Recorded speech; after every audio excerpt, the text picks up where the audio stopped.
Γεια σας παιδιά, 459 αντίδο. Σήμερα θα κάνουμε ένα βίντεο στο οποίο θα συνεχίσουμε με το unboxing. Έχω παραγγείλει από ό,τι καταλάβατε πολλά πράγματα και έχω παραγγείλει και μια κάρτα ήχου. Αυτή είναι εδώ. Δεν θα την κάνουμε και τεστ σήμερα λόγω ότι δεν έχει έρθει ακόμα το XLR καλώδιο επίσης που έχουμε παραγγείλει. Δεν την έχω ανοίξει, όπως βλέπετε έχει ακόμα τα στοιχεία.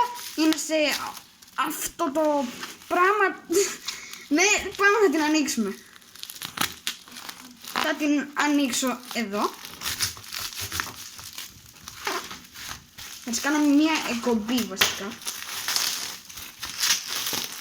Και θα το σκίσω το υπόλοιπο. Εδώ έχει ένα καρτελάκι, δεν χρειάζεται να δούμε από πού είναι. Είναι αυτή εδώ η ωραία κάρτα ήχου. Έκανε 45 ευρώ.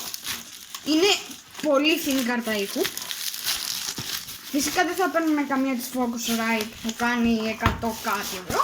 Θα έπαιρνα μια πιο φθηνή επειδή εντάξει, είπαμε δεν είμαι και πλούσιος. Λοιπόν, και εδώ έχει ζελατέιπ, θα το ανοίξουμε. Ωραία.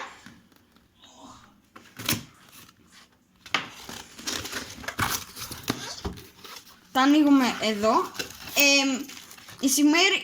Η συγκεκριμένη είναι της Ben Krieger και έχει και πάρα πολλές κάρτες γραφικών ήχου, μπερδεύτηκα, και είναι μεγάλη, δεν είναι μικρή, φαίνεται πιο μικρή. Είναι λες και ανοίγω ένα πολύ μικρό PC. Α, όχι, εντάξει, μικρή. Τόσοι περίμενα να είναι της Focusrite. Τέλος πάντων, έχει αυτά. Α, έχει και καλώδιο εδώ. Έχει τίποτα άλλο. Πες μου ότι είναι XLR καλώδιο. Όχι, δεν πειράζει. Νόμιζα ότι θα έχει και ένα XLR μαζί, αλλά δεν έχει, δεν πειράζει. Θα έχουμε παραγγείλει ήδη.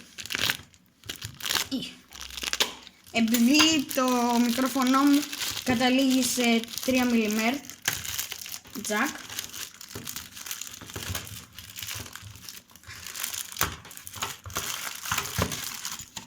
είναι αυτή εδώ. Εδώ ελέγχεις τον ήχο. Εδώ πέρα βάζεις το μικρόφωνο. Σου δείχνει κιόλας αν μιλάς δυνατά ή όχι. Σου ανάβει ένα λαμπάκι, δεν θυμάμαι στο σημείο. Ναι, είναι μια πολύ ωραία κάρτα ήχου. Θα την βάλω εγώ εδώ πέρα και θα τη συνδέσω κάποια στιγμή. Ωραία. Εν τω μεταξύ παίζω Fortnite, κατέβασα Fortnite. Σε καμία περίπτωση, άμα θέλετε για Fortnite αυτό το PC μην το πάρετε.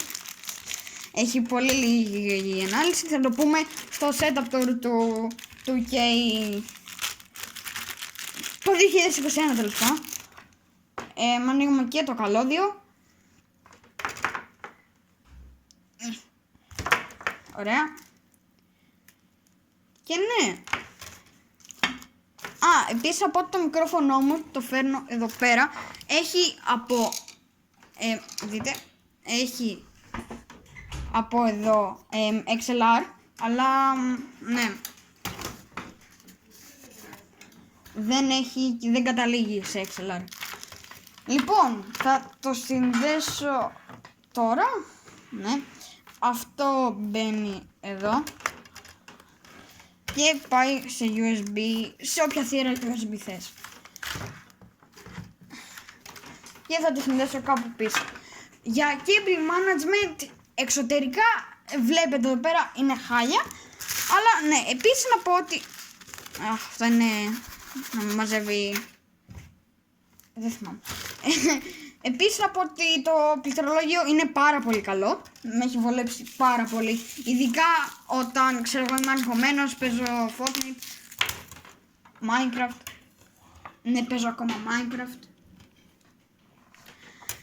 Αυτό είναι το βίντεο. Κάντε ένα like, subscribe και τα λέμε στο επόμενο βίντεο. Γεια σας.